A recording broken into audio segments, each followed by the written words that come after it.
Good morning children. आज हम BEd first year के सेकंड पेपर समकालीन भारत एवं शिक्षा इसके 5th यूनिट या 5th चैप्टर कह सकते हैं उसकी शुरुआत करने जा रहे हैं, जिसका नाम है ओवरव्यूज ऑफ एजुकेशनल स्कूल्स या शैक्षिक संप्रदायों का विहंगावलोकन। तो जैसा कि आप बोर्ड पर देख रहे हैं, ओवरव्यूज ऑफ एजुकेशनल स्कूल्स और सेकंड पेपर है आपका समकालीन भारत एवं शिक्षा। तो यहाँ पर हम सबसे पहले बात कर रहे हैं आदर्शवाद की। जैसा कि आप देख रहे हैं, आदर्शवाद जिसको कि अंग्रेजी में कहते हैं आइडियलिज्म। अब अगर आप देखिए तो आइडियलिज्म में आइडिया और इज्म, यहाँ पर हमने एल जोड़ दिया है। आइडिया और इज्म में एल जोड़ दिया तो बन गया आइडियलिज्म। ये अंग्रेजी भाषा का शब्द है। लेकिन अगर हम आइडिया देखें तो आइडिया क्या होता है? आइडियाज हमारे विचार। तो आदर्शवाद कह रहा है अंतिम वास्तविकता विचारों या विचारवाद में है। जो जीवन की सच्चाई है, जो अंतिम वास्तविकता है, वो क्या है? विचारों में है या विचारवाद में है। आदर्शवाद वह दर्शन है, आदर्शवाद वह दर्शन है जो मन की प्रकृति को वास्तविक मानता है। आदर्शवाद मन की प्रकृति को वास्तविक मानता है। देखिए, ध्यान देने वाली चीज है कि आइडियलिज्म जब हम यहाँ पर लिख रहे हैं, आइडिया और इज्म, तो यहाँ पर हमने एल लगा करके इसको पूरा बना दिया आइडियलिज्म। तो आपका टॉपिक शुरू हो गया आदर्शवाद या आइडियलिज्म। यहाँ पर बात करी गई है आइडियाज या विचारों की। तो आदर्शवाद, विचारवाद, इसका क्या सिद्धांत है? आदर्शवाद का सिद्धांत है कि मानव में देवत्व का निवास है। इस सिद्धांत से यह निष्कर्ष निकलता है कि कोई भी व्यक्ति, चाहे वो कितना ही बड़ा हो, कितना ही बड़ा पापी क्यों ना हो, वो मुक्ति से परे नहीं है। कोई भी ऐसा स्थान नहीं है जिसके द्वार पर लिखा हो, भीतर प्रवेश करने वालों सारी आशा छोड़ दो। बिल्कुल बुरे व्यक्ति नहीं होते, उनके चरित्र को उनके जीवन के संदर्भ में देखना होगा। उनके चरित्र को उनके जीवन के संदर्भ में देखना होगा। यहाँ पर हमने बात करी विचारों की। हमने कहा कि कोई भी व्यक्ति, चाहे वो कितना ही बड़ा पापी क्यों ना हो, लेकिन मुक्ति तो उसकी भी होनी है, उसको भी मुक्ति मिलनी है। हम कभी ये नहीं कह सकते कि हमें सारी आशाएं छोड़ देनी है। आशा तो हमेशा हमारे साथ में रहनी है, क्योंकि यहाँ पर हम बात कर रहे हैं विचारों की, आदर्शवाद की बात हम यहाँ पर कर रहे हैं। अब अगर हम आदर्शवाद की बात करते हैं तो हम बात कर रहे हैं यहाँ पर प्लेटो के आदर्शवादी विचारधारा की। प्लेटो ने जो आदर्शवादी विचारधारा दी थी, यहाँ पर हम उसकी बात कर रहे हैं, जिसका तात्पर्य है अंतिम सत्ता वास्तविक विचारों या विचारवाद में है। जो अंतिम सत्ता है वो क्या है? वास्तविक विचारों या विचारवाद में ही अंतिम सत्ता है। तो यहाँ पर रॉस ने कहा, रॉस के अनुसार आदर्शवादी दर्शन, रॉस के अनुसार आदर्शवादी दर्शन के बहुत से और विविध रूप हैं, परंतु सबका आधारभूत तत्व यही है कि संसार के उत्पादन का कारण मन और आत्मा है, जो मन का वास्तविक स्वरूप है। इसी तरह से पैट्रिक ने कहा, भौतिकवाद संसार का आधार पदार्थ में देखता है, जबकि आदर्शवाद संसार का आधार मन में देखता है।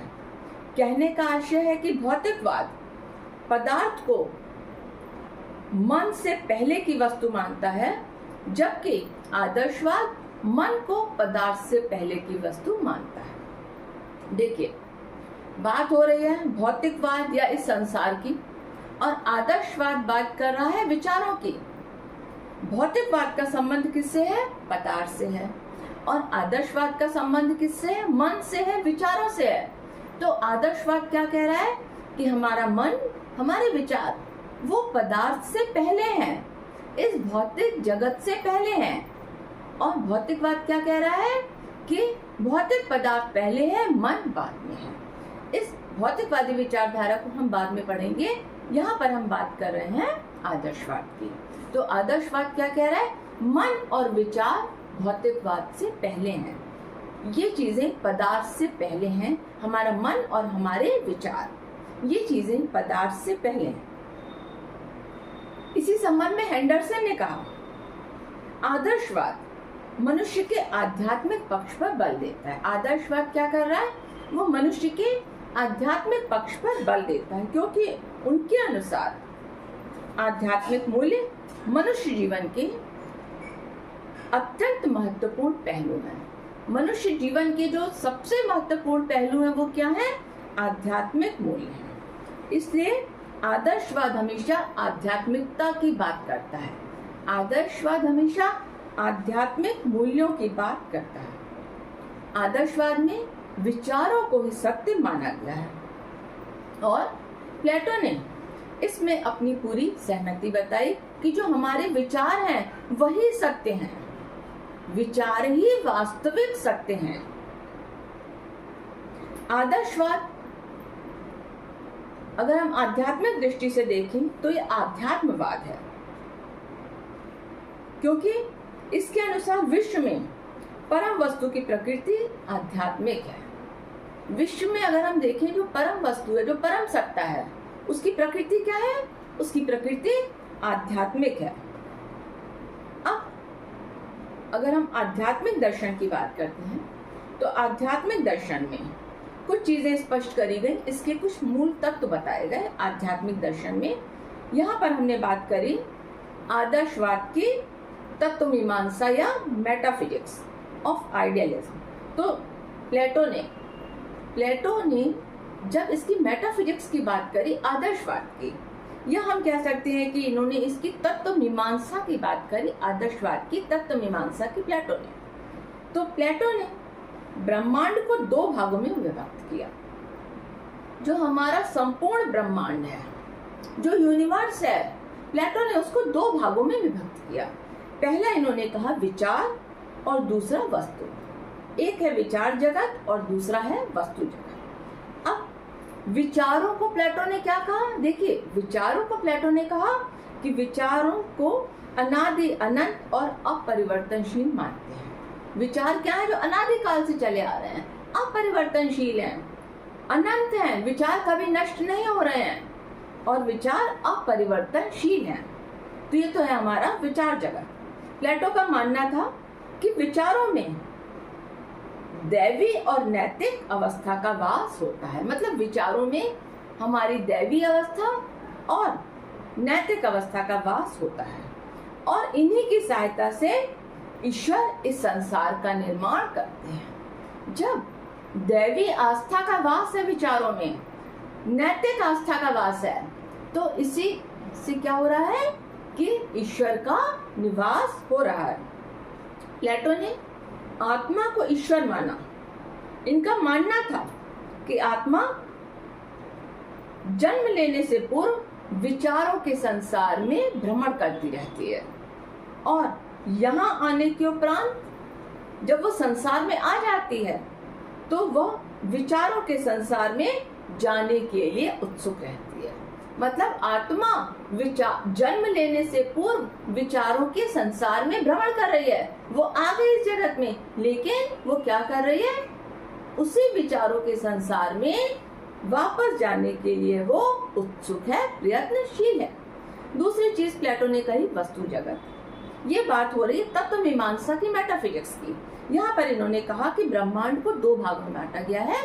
एक है हमारा विचार जगत और दूसरा है हमारा वस्तु जगत। अब वस्तु जगत में इन्होंने कहा एक महान दार्शनिक हुए हैं लाइबनिज एक महान दार्शनिक थे। इन्होंने कहा इस जगत के प्रत्येक पदार्थ में, देखिए ध्यान से सुनिए, इस जगत के एक प्रत्येक पदार्थ में एक स्वतंत्र आध्यात्मिक तत्व, एक स्वतंत्र आध्यात्मिक तत्व चिर बिंदुओं की सत्ता स्वीकार करते हैं।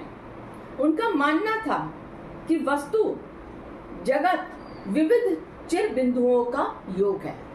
वस्तु जगत विभिन्न चिर बिंदुओं का योग है। मतलब प्रत्येक पदार्थ में क्या है, जो भी पदार्थ है उसमें एक आध्यात्मिक तत्व मौजूद है। प्रत्येक पदार्थ में एक स्वतंत्र आध्यात्मिक तत्व चिर बिंदुओं की सत्ता स्वीकार करते थे। उनका मानना था कि वस्तु जगत विविध चिर बिंदुओं का योग है। अब हम बात करते हैं इसकी तत्व मीमांसा की कुछ प्रमुख विशेषताओं की, इसकी मेटाफिजिक्स की कुछ विशेषताओं की, आदर्शवाद की। तो इसकी कुछ जो विशेषताएं हैं आदर्शवाद की, तत्व मीमांसा की, वो विशेषता इस प्रकार से है। सबसे पहली विशेषता है कि आदर्शवादी विचार और आत्मा को सत्य मानते हैं। नेक्स्ट, आत्मा शरीर का जीवन है। वे हमारा शरीर है, हमारे शरीर के अंदर एक आत्मा है जो हमारे शरीर को चला रही है। जिस चीज को मानते हैं आदर्शवादी, इसमें आध्यात्मिक स्व को प्रधानता देते हैं। आदर्शवादी आत्मा को निरपेक्ष मानते हैं। निरपेक्ष मीन्स एब्सोल्यूट, मतलब निरपेक्ष मीन्स आत्मा एक ऐसी चीज है जो कि हमें प्रत्यक्ष रूप से दिखाई नहीं दे रही है। इसके बाद आदर्शवादी आत्मा को अनुभूति का विषय मानते हैं। हम आत्मा की अनुभूति कर सकते हैं। इसमें सत्य की प्रकृति आंतरिक होती है। आदर्शवाद को बुद्धिवादी दर्शन और आध्यात्मिकवादी दर्शन भी कहा जाता है। आदर्शवाद का सत्य सुनिश्चित और सार्वभौमिक होता है। इनका जो सत्य है वो क्या है, सुनिश्चित है और सार्वभौमिक है, मतलब वो सत्य हर जगह मान्य है। अब हम बात करते हैं कि इनकी जो मेटाफिजिक्स थी, इनकी जो तत्व मीमांसा है, उसको इन्होंने 3 रूपों में माना है। आदर्शवादियों ने तत्व मीमांसा को 3 रूपों में माना है। एकेश्वरवाद, द्वैतवाद और अनेकेश्वरवाद। 3 रूप इन्होंने माने हैं, एकेश्वरवाद, द्वैतवाद और अनेकेश्वरवाद। अब एकेश्वरवाद या जिसे मोनिज्म कहते हैं, तो एकेश्वरवाद के अनुसार सत्य एक है, उसी एक सत्य को विभिन्न रूपों में अभिव्यक्त किया जाता है। इनका कहना था कि एक सत्य है और उसी सत्य को हम विभिन्न रूपों में अभिव्यक्त कर रहे हैं। दूसरा आता है द्वैतवाद, ड्यूअलिज्म। इस संसार में 2 प्रकार के मतों को मान्यता दी जाती है। इनका कहना था 2 तरह के मत है संसार में, पहला प्रकृति या पदार्थ और दूसरा चेतना या ईश्वर। दोनों की ही सत्ताओं को मानने वालों को द्वैतवादी कहते हैं। जो लोग दोनों सत्ता को मान रहे हैं, प्रकृति और ईश्वर दोनों को, उसको हम द्वैतवादी कह रहे हैं। और एकेश्वरवादी क्या कह रहे थे, एकेश्वरवादियों का कहना था कि सत्य एक ही है और हम उसी सत्य को विभिन्न रूपों में अभिव्यक्त कर रहे हैं। अनेकेश्वरवाद, तीसरा है अनेकेश्वरवाद। अनेकेश्वरवाद प्रकृति, पदार्थ, द्रव्य, चेतना, ईश्वर एवं निरपेक्ष सत्य, अनेक प्रकार के सत्य इसमें सम्मिलित हैं। अनेकेश्वर, जैसे नाम से ही आपको क्लियर हो रहा है कि इसमें प्रकृति, पदार्थ, द्रव्य, चेतना, ईश्वर, निरपेक्ष सत्य, अनेक प्रकार के सत्य इसमें सम्मिलित हैं। इस संसार में मनुष्य को विभिन्न प्रकार के अनुभव प्राप्त होते हैं और इन अनुभवों के साथ साथ उनकी उपयोगिता को भी वो महत्व देता है। तो यहाँ पर जब हम बात करते हैं तत्व मीमांसा के वर्गीकरण की, एकेश्वरवाद, द्वैतवाद और अनेकेश्वरवाद। इसके बाद बात आती है आदर्शवाद की, ज्ञान मीमांसा। ज्ञान मीमांसा क्या कहता है? आदर्शवाद की जो ज्ञान मीमांसा है, आदर्शवाद ज्ञान मीमांसा का दर्शन है। ये ज्ञान मीमांसा की बात करता है। इसमें ज्ञान की बहुत ज्यादा बात करी गई है। सुकरात का मानना था, एक बहुत बड़े दार्शनिक हुए सोक्रेटिस या सुकरात, इनका मानना था कि यथार्थ ज्ञान बौद्धिक होता है। जो भी हमें दिख रहा है यथार्थ, जो वास्तविक ज्ञान है वो क्या है? बौद्धिक है। अवधारणाओं के माध्यम से जो ज्ञान प्राप्त होता है वही वास्तविक ज्ञान है। जो ज्ञान हमको अवधारणाओं के माध्यम से प्राप्त हो रहा है वही वास्तविक ज्ञान है और अवधारणाएं बौद्धिक होती हैं। देखिए, knowledge is knowledge through the concept, तो ये कहना था इनकी ज्ञान मीमांसा का। अब इनकी मूल्य मीमांसा की बात करें अगर हम, तो मूल्य मीमांसा शिव क्या है, सत्य क्या है, सुंदर क्या है, ये आदर्शवादियों का था। सत्य क्या है, शिव क्या है, सुंदर क्या है। तो यहाँ पर इनकी मूल्य मीमांसा शिव क्या है, इसके विषय में आदर्शवादियों ने कहा कि सद जीवन को ब्रह्मांड से सामंजस्य स्थापित करके ही व्यतीत किया जा सकता है। हम एक अच्छे जीवन को जब हम ब्रह्मांड से सामंजस्य स्थापित करते हैं तभी हम व्यतीत कर सकते हैं। ये शिव है। सुंदर क्या है, आदर्शवादी इसका उत्तर भी निरपेक्ष सत्ता के दृष्टिकोण से देते हैं। निरपेक्ष सत्ता मीन्स ईश्वर की सत्ता। उनका मानना है कि निरपेक्ष सत्ता ही सुंदर है। इस संसार में जो कुछ भी सुंदर है वो उस निरपेक्ष सत्ता का अंश मात्र है। अंश के माध्यम से ही हम निरपेक्ष सत्ता को प्राप्त करने में सफल हो सकते हैं। जो कुछ भी हमें दिख रहा है वो तो उस परम सत्ता का एक अंश है और उसी के माध्यम से हम उस निरपेक्ष सत्ता को प्राप्त कर सकते हैं। अब हम बात करें इनकी तर्क मीमांसा की, तो आदर्शवाद के अंतर्गत औपचारिक तत्व को विशेष महत्व दिया गया है। इसमें मन को प्रमुख रूप से सत्य माना गया है। हम तर्क की बात करें तो यहाँ पर इन्होंने मन को और विचार को ही सत्य माना है। जो भी विचार है हमारे वही सत्य है। अब अगर हम बात करते हैं कि आदर्शवाद के प्रमुख सिद्धांत क्या है, आइडियलिज्म या आदर्शवाद, इसके कुछ प्रमुख सिद्धांत हैं। तो इसके प्रमुख सिद्धांतों की जब हम बात करते हैं तो इसके प्रमुख सिद्धांतों में पहला सिद्धांत आता है ईश्वर निर्मित ब्रह्मांड, अर्थात इस ब्रह्मांड की कोई ना कोई एक सत्ता है और इसका स्वरूप आध्यात्मिक है। कोई ना कोई सत्ता है जिसने इस ब्रह्मांड की रचना करी है और इस ब्रह्मांड का स्वरूप आध्यात्मिक है। आदर्शवादियों के अनुसार ब्रह्मांड दो मूल तत्वों से मिलकर बना है। ब्रह्मांड में दो मूल तत्व आ रहे हैं आदर्शवादियों के अनुसार। पहला है आत्मा और दूसरा है प्रकृति। आत्मा और प्रकृति, इन दो मूल तत्वों से मिलकर के ब्रह्मांड की रचना हुई है। मतलब इसकी जो रचना है वो परमात्मा कैसे कर रहा है? पदार्थ द्वारा परमात्मा ने ब्रह्मांड की रचना करी। तो दो चीजें आ गई इसमें, एक तो ब्रह्मांड की रचना में एक तो चीज आ गई हमारी आत्मा और दूसरा आ गया हमारा प्रकृति। इन दो चीजों से मिलकर के ब्रह्मांड की रचना हुई, आत्मा और प्रकृति। और रचना करने वाला कौन है? रचना करने वाले हैं परमात्मा, जो कि पदार्थ के द्वारा ब्रह्मांड की रचना कर रहे हैं। नेक्स्ट इसके सिद्धांत में आता है कि इन्होंने आध्यात्मिक जगत को बहुत महत्व दिया है। इस ब्रह्मांड को दो जगत में बांटा है, पहला वस्तु जगत और दूसरा विचार जगत। वस्तु जगत और विचार जगत, विचार जगत और वस्तु जगत, ये दो चीजें हैं इसमें, वस्तु जगत और विचार जगत। और यहां पर इन्होंने कहा कि विचार जो है वही सत्य है, क्योंकि विचार अपरिवर्तनशील है। विचार अपरिवर्तनीय है और विचार ही सत्य है।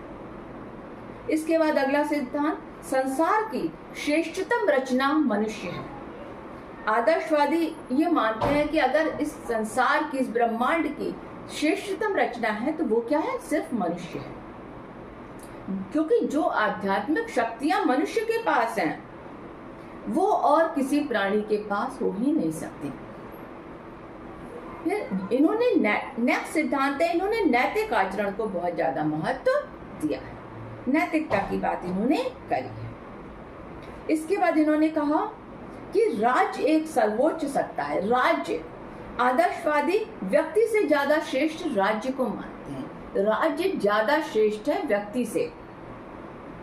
इसके बाद इन्होंने कहा मनुष्य के जीवन का अंतिम उद्देश्य ईश्वर की प्राप्ति है। मनुष्य के जीवन का अंतिम उद्देश्य क्या है, ईश्वर की प्राप्ति।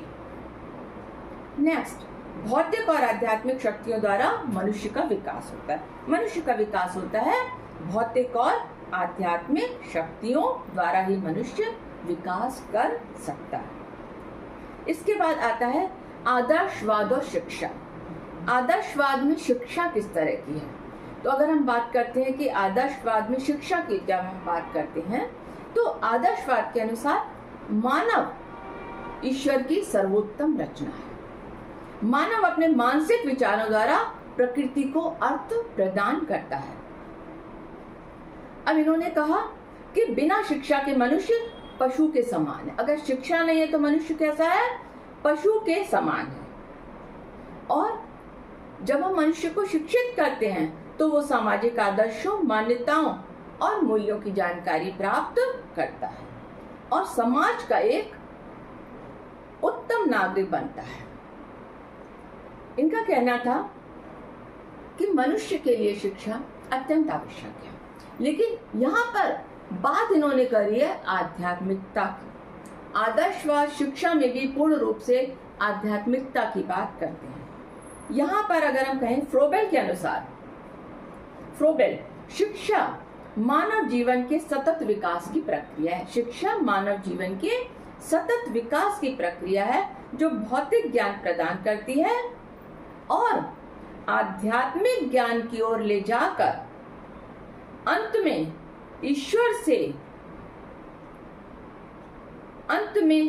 से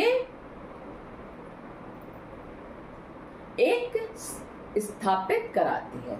मतलब शिक्षा ही ऐसी है जो भौतिक ज्ञान प्रदान करेगी और आध्यात्मिक ज्ञान की ओर ले जा करके हमें ईश्वर के संग जोड़ देगी, ईश्वर के संग हमारा एका स्थापित कर देती है। ये कहा था फ्रोबेल ने।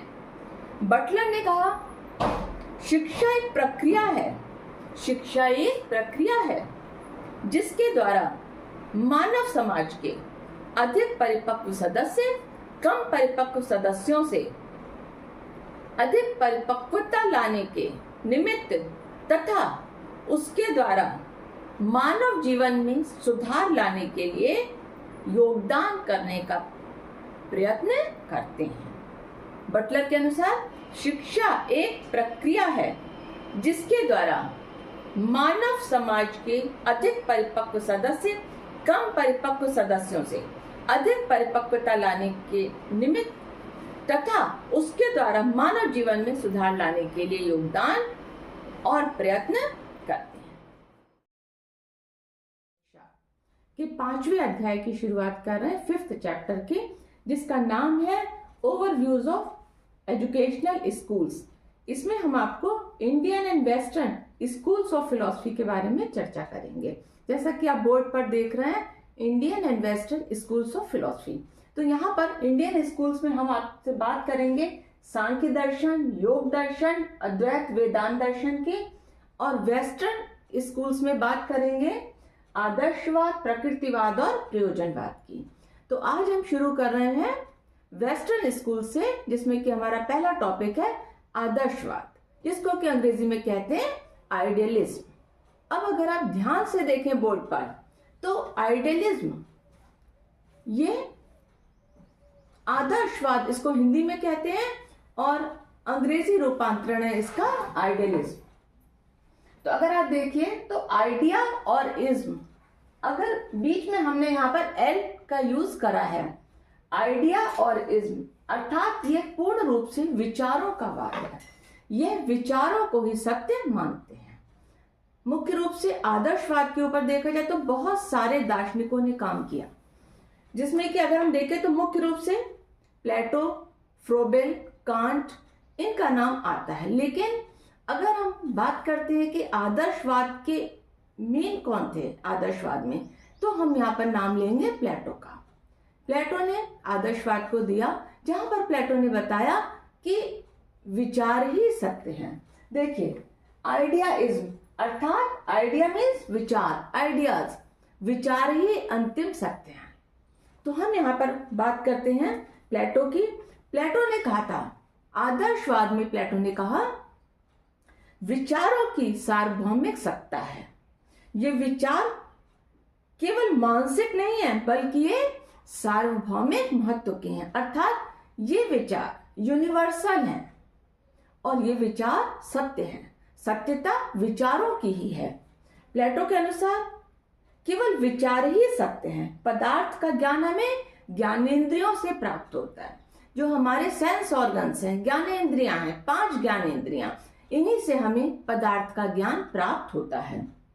किंतु विचारों का ज्ञान हमें हमारे मनस से, हमारे मन से हमको विचारों का ज्ञान प्राप्त होता है। विचार सामान्य होते हैं, ये विशेष रूप से सत्य होते हैं।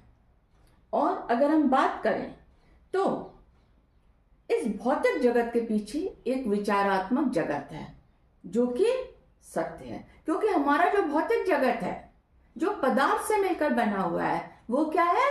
वो नश्वर है, वो नाशवान है। लेकिन विचार क्या है? विचार सार्वभौमिक हैं, विचार कभी भी नष्ट नहीं होंगे। तो इसी संदर्भ में प्लेटो ने आगे बताया विचारों के बारे में।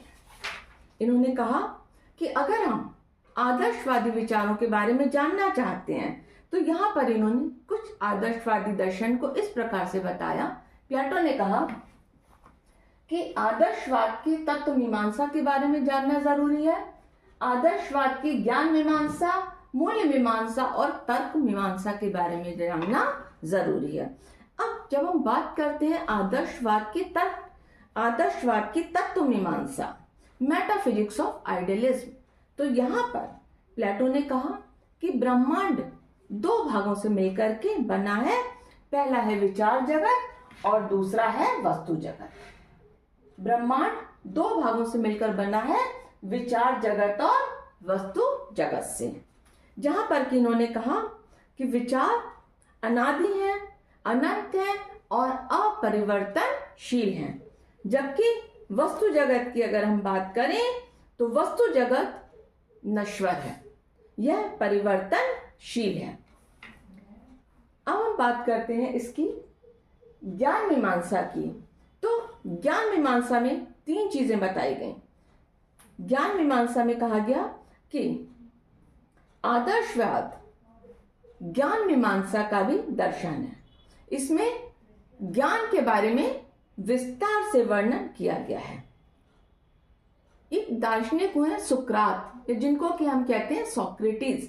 सोक्रेटिस का कहना था knowledge for the sake of knowledge, या knowledge to knowledge through the concept. मतलब हमें ज्ञान की प्राप्ति के लिए ज्ञान प्राप्त करना है और इसी से विचारों का निर्माण होता है। अगर हम आदर्शवाद की मूल्य मीमांसा की बात करते हैं तो यहां पर इन्होंने बात करी है नैतिक मूल्यों की, सत्य, शिव और सुंदर, सत्यम शिवम और सुंदरम, नैतिक मूल्यों की बात आदर्शवाद में करी गई है। इसके बाद अगर हम बात करते हैं इसकी तर्क मीमांसा की, तो तर्क मीमांसा में प्रमुख रूप से इन्होंने तर्क द्वारा विचारों को सत्य बताया है। अब हम बात करते हैं आदर्शवाद के प्रमुख सिद्धांतों की। प्रमुख सिद्धांतों में जाने से पहले हम बात करते हैं आदर्शवाद में कुछ शब्द आपको सुनने में आएंगे, जैसे एकेश्वरवाद। तो एकेश्वरवाद का मतलब है कि एकेश्वरवादियों के अनुसार सत्य एक है और उसी सत्य को विभिन्न रूपों में अभिव्यक्त किया गया है। इसके बाद द्वैतवाद। द्वैतवाद, इस संसार में दो प्रकार के मतों को मान्यता दी जाती है। एक आपका प्रकृति या पदार्थ और दूसरी है आपकी चेतना या ईश्वर। तो द्वैतवाद में दो चीजें बताई गई, पदार्थ और ईश्वर। और एकेश्वरवाद में कहा गया सत्य एक ही है। और अनेकेश्वरवाद में कहा गया कि प्रकृति, पदार्थ, द्रव्य, चेतना, ईश्वर, ये सब इस सत्य में सम्मिलित हैं। तो अनेक प्रकार के सत्य यहां पर इन्होंने इसमें सम्मिलित बताए। अब हम बात करते हैं आदर्शवाद के प्रमुख सिद्धांतों की। आदर्शवाद किन सिद्धांतों को लेकर के चलता है? तो आदर्शवाद का पहला सिद्धांत है कि ईश्वर निर्मित ब्रह्मांड है।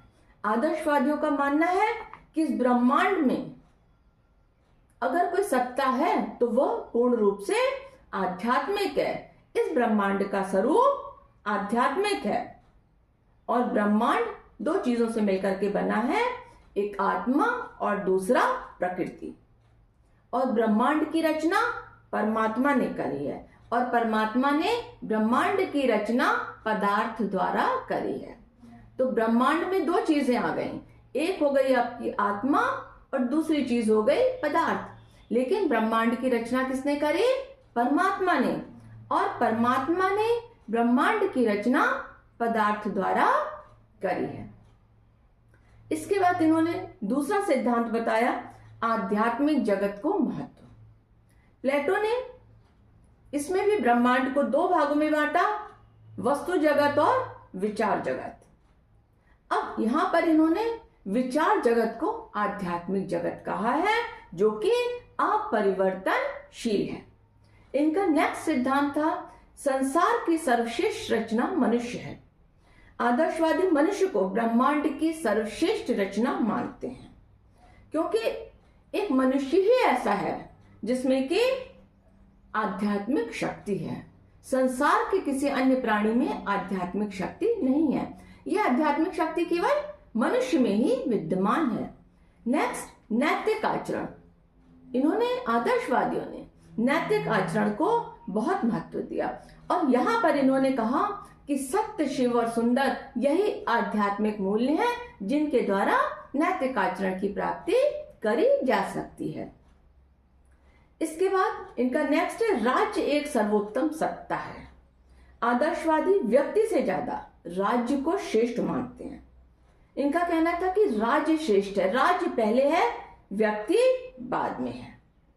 तो यहां पर जो सर्वोच्च है हमारे लिए इस भौतिक जगत में, वो राज्य है। नेक्स्ट, मनुष्य के जीवन का अंतिम उद्देश्य ईश्वर की प्राप्ति है, क्योंकि मनुष्य के अंदर आत्मा का निवास है और ये आत्मा क्या कर रही है? आत्मा जब मनुष्य के शरीर में निवास कर रही है तो ये आत्मा अज्ञानता के कारण अपनी शक्तियों को नहीं पहचान पा रही है। तो जब मनुष्य का आध्यात्मिक विकास होगा तब आत्मा अपनी शक्तियों को पहचानेगी। और इनका एक और सिद्धांत था, भौतिक और आध्यात्मिक शक्तियों द्वारा मनुष्य का विकास। भौतिक और आध्यात्मिक शक्तियों द्वारा मनुष्य का विकास किया जा सकता है, जिसमें इन्होंने मुख्य रूप से बात करी आध्यात्मिक शक्तियों की। तो यहां पर हमने बताए आदर्शवाद के कुछ प्रमुख सिद्धांत। अब आता है आदर्शवाद और शिक्षा। आदर्शवाद में शिक्षा किस प्रकार की है? देखिए, जो कि यहां पर आदर्शवाद पूर्ण रूप से आध्यात्म पर आधारित है, विचारों की सत्ता पर आधारित है, विचार ही सत्य हैं, इसलिए यहां पर इनकी शिक्षा भी इसी से संबंधित है। इन्होंने कहा, आदर्शवादियों ने, कि मानव ईश्वर की सर्वोत्तम रचना है। मानव अपने मानसिक विचारों द्वारा प्रकृति को अर्थ प्रदान करता है और अपने वातावरण को नियंत्रित करता है। क्योंकि मनुष्य में सर्वोच्च आध्यात्मिक शक्तियां हैं तो वो अपनी आध्यात्मिक शक्तियों के द्वारा अपने वातावरण को नियंत्रित करता है। और इनका कहना था कि अगर हम मनुष्य को सही दिशा देना चाहते हैं तो इन सब के लिए शिक्षा का महत्वपूर्ण स्थान है। और शिक्षा इन सबके लिए बेहद महत्वपूर्ण है, क्योंकि शिक्षा के द्वारा ही मनुष्य जो है वो अपने मूल्यों की प्राप्ति कर सकता है। बिना शिक्षा के मनुष्य पशु के समान जीवन व्यतीत करता है, लेकिन जब उसे शिक्षा मिलती है तब वो सामाजिक आदर्शों, मान्यताओं और मूल्यों की जानकारी प्राप्त करता है और समाज का एक उत्तम नागरिक बनता है और एक अच्छे आचरण के संग समाज में अपना जीवन व्यतीत करता है। फ्रोबेल ने कहा था, शिक्षा मानव जीवन के सतत विकास की प्रक्रिया है जो भौतिक ज्ञान प्रदान करती है और आध्यात्मिक ज्ञान की ओर ले जाकर अंत में ईश्वर से एका स्थापित कराती है। कांट के अनुसार इस जगत में सफलता प्राप्त करने की योग्यता की प्राप्ति ही शिक्षा नहीं है। इस जगत में सफलता प्राप्त करने की योग्यता की प्राप्ति ही शिक्षा नहीं है, प्रत्युत मानवता के आदर्श एवं सामाजिक जीवन की तैयारी ही शिक्षा है। अब आता है आदर्शवाद में शिक्षा के उद्देश्य। आदर्शवाद में शिक्षा के जो उद्देश्य है, पहला उद्देश्य है मनुष्य को मनुष्य बनाना। मनुष्य को मनुष्य बनाने से तात्पर्य है उसके आध्यात्मिक शक्ति का विकास करना। अगला उद्देश्य है आत्मानुभूति का उद्देश्य, अर्थात मनुष्य को अपनी आत्मा का ज्ञान प्राप्त हो। नेक्स्ट, आध्यात्मिक विकास करना।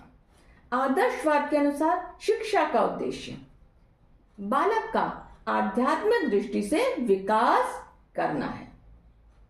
तो इसके लिए इन्होंने कहा कि शिक्षक को चाहिए कि वो बालक को आध्यात्मिक रूप से विकसित करने के लिए इस प्रकार की शिक्षा व्यवस्था का संगठन करे जिससे कि बालक का आध्यात्मिक विकास हो।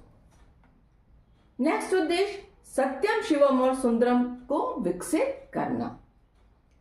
नेक्स्ट, सांस्कृतिक संपत्ति की रक्षा, विकास तथा उसका हस्तांतरण करना। नेक्स्ट, मूल प्रकृति को आध्यात्मिक प्रकृति में बदलना, मतलब जो बालक की जो मूल प्रवृत्तियां हैं उनका शोधन करना और उन्हें सांस्कृतिक और सामाजिक वातावरण के अनुसार विकसित करते हुए उचित मार्गदर्शन द्वारा आध्यात्मिक बनाना। बालक को अल्टीमेट एम क्या है? उसको आध्यात्मिक बनाना और पवित्र जीवन की तैयारी। आदर्शवादियों के अनुसार बालक में आध्यात्मिक मूल्यों के प्रति श्रद्धा उत्पन्न करने के लिए, मतलब बालक है, हम उसको आध्यात्मिक शिक्षा दे रहे हैं, लेकिन उसमें आध्यात्मिक मूल्यों के प्रति श्रद्धा भी उत्पन्न होनी चाहिए, वो उनको दिल से समझे, माने। इसके लिए उन्होंने कहा कि उनको उन सब परिस्थितियों का निर्माण करना चाहिए जिसमें रहते हुए बालक पवित्रतापूर्ण जीवन व्यतीत कर सके और आध्यात्मिक पूर्णता को प्राप्त कर सके। मतलब हमें ऐसा वातावरण रखना है जो कि पवित्र वातावरण हो और बालक आध्यात्मिकता को प्राप्त कर सके। अब आता है आदर्शवाद की पाठ्यचर्या या करिकुलम। किस तरह का पाठ्यक्रम होना चाहिए आदर्शवाद में?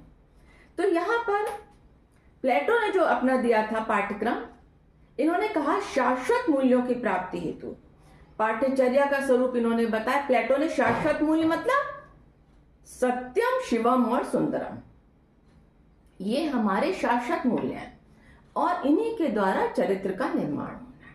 तो इनके पाठ्यक्रम में 3 शाश्वत मूल्य सत्यम, शिवम और सुंदरम की बात करी गई।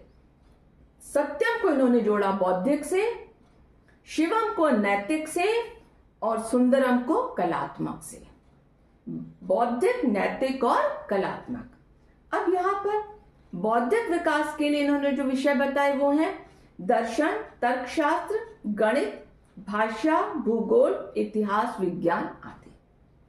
शिवम नैतिक के लिए इन्होंने बताया नीति शास्त्र, धर्मशास्त्र, आध्यात्म शास्त्र। और सुंदरम कलात्मक के लिए बताया कला, संगीत, साहित्य की इन्होंने बात करी है। इसी तरह से अलग अलग आदर्शवादियों ने अपना अलग अलग पाठ्यक्रम बताया है। जैसे अगर हम बात करते हैं रॉस की, तो रॉस ने जब पाठ्यक्रम की बात करी तो यहां पर इन्होंने शारीरिक क्रियाएं और आध्यात्मिक क्रियाएं, पाठ्यक्रम को दो भागों में बांटा है रॉस ने, ध्यान से सुनिएगा, शारीरिक क्रियाएं और आध्यात्मिक क्रियाएं।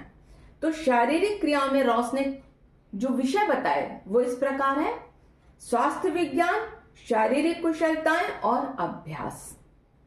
आध्यात्मिक क्रियाओं में इन्होंने बताए मानसिक क्रियाएं, सौंदर्यात्मक क्रियाएं और नैतिक तथा धार्मिक क्रियाएं। आध्यात्मिक क्रियाओं में 3 तरह की क्रियाएं बताई: मानसिक क्रियाएं, सौंदर्यात्मक क्रियाएं और नैतिक तथा धार्मिक क्रियाएं। अब मानसिक क्रियाओं में इन्होंने बताया साहित्य, भाषा, विज्ञान, गणित, भूगोल, इतिहास। सौंदर्यात्मक क्रियाओं में इन्होंने बताया ललित क्रियाएं, और नैतिक तथा धार्मिक क्रियाओं में इन्होंने बताया धर्मशास्त्र और आचरण शास्त्र। इसी तरह से नन ने बताया, इन्होंने मानव क्रियाओं के आधार पर पाठ्यचर्या बताई। देखिए, हमने आपको प्लेटो की बताई, हमने आपको रॉस की बताई, अब हम बता रहे हैं नन की। नन ने किस प्रकार का पाठ्यक्रम बताया था? तो नन ने जो एक आदर्शवादी पाठ्यक्रम बताया था वो इस प्रकार है। इन्होंने 2 भागों में बांटा।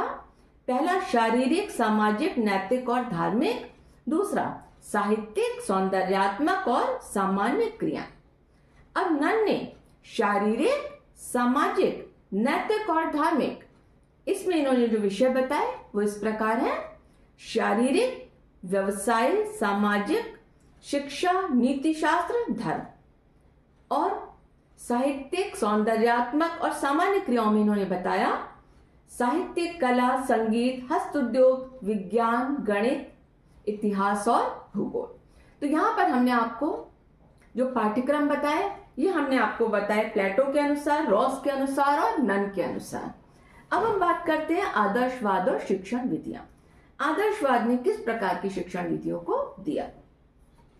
अब आदर्शवादियों का कहना था कि चूंकि हमारे लक्ष्य बिल्कुल स्पष्ट हैं, हमें क्या करना है, हमें बिल्कुल क्लियर है कि हमें बालक का आध्यात्मिक विकास करना है, क्योंकि विचार ही सत्य हैं और ये भौतिक जगत नश्वर है। तो इसलिए इनका कहना था कि हमारी शिक्षण विधियां भी इसी प्रकार से होनी चाहिए। इन्होंने कहा बालकों की रुचि और योग्यता के अनुसार सरलता से शिक्षण विधि की खोज कर सकते हैं। अब इन्होंने जिन शिक्षण विधियों के बारे में बताया, तो प्लेटो के गुरु थे सुकरात। प्लेटो के गुरु सुकरात थे। इन्होंने वाद विवाद, व्याख्यान और प्रश्नोत्तर विधि को अपनाया। सुकरात ने जो विधि अपनाई वो थी वाद विवाद, व्याख्यान और प्रश्नोत्तर विधि। सुकरात कौन थे? ये प्लेटो के गुरु थे। पहले सुकरात आए, उसके बाद प्लेटो आए। सुकरात ने जो विधियां दी वाद विवाद, व्याख्यान और प्रश्नोत्तर। प्लेटो ने प्रश्नोत्तर के साथ साथ संवाद विधि का भी प्रयोग किया। अब प्लेटो ने दी आपकी संवाद विधि। अब प्लेटो के शिष्य थे अरस्तु। देखिए चेन बन रही है, पहले सुकरात, उसके बाद प्लेटो, उसके बाद अरस्तु। तो अरस्तु ने आगमन और निगमन विधियों को दिया। अरस्तु ने दिया आगमन और निगमन विधियों को। देखिए सारी चीजें आपकी क्विज के लिए, मल्टीपल चॉइस के लिए बहुत इंपॉर्टेंट है। अब पेस्ट्रोलॉजी ने अभ्यास विधि एवं प्रयोग विधि पर बल दिया। पेस्ट्रोलॉजी ने दी अभ्यास विधि और प्रयोग विधि। हर्बर्ट ने निर्देशन विधि दी। हर्बर्ट ने दिया निर्देशन विधि। फ्रोबेल ने खेल द्वारा शिक्षा को सबसे उत्तम बताया। प्लेवे मेथड जो है वो फ्रोबेल का दिया हुआ है। हीगल ने तर्क विधि पर बल दिया था। हीगल ने दिया था तर्क विधि। तो इस तरह की विधियां आदर्शवादियों ने दी। अब आदर्शवाद में शिक्षक किस तरीके के थे?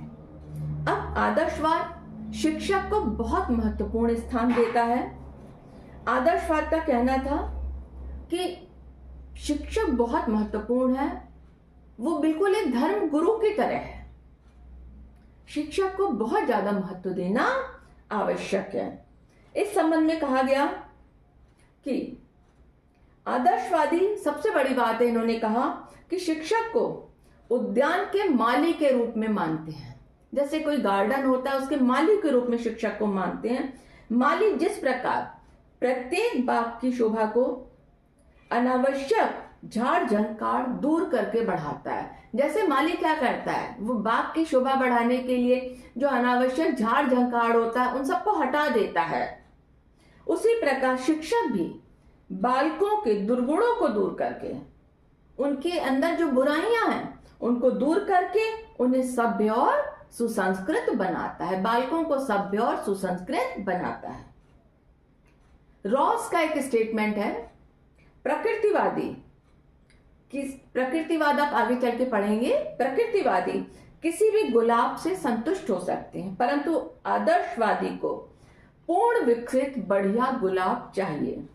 आदर्शवाद में शिक्षक पूरी तरह से अपने छात्र को समर्पित है, वो पूर्ण रूप से अपने छात्र के लिए समर्पित है और छात्र अपने शिक्षक को आदर्श मान के पूर्ण रूप से उसके पद चिन्हों पर चलेगा। तो आदर्शवाद में जो इन्होंने शिक्षक के कुछ गुण बताए, क्या क्वालिटीज होनी चाहिए टीचर में, वो इन्होंने कहा कि शिक्षक को ईश्वर का प्रतिरूप होना चाहिए। शिक्षक कैसा होना चाहिए, वो ईश्वर के प्रतिरूप की तरह होना चाहिए और शिक्षक को विषय का अच्छा ज्ञाता होना चाहिए।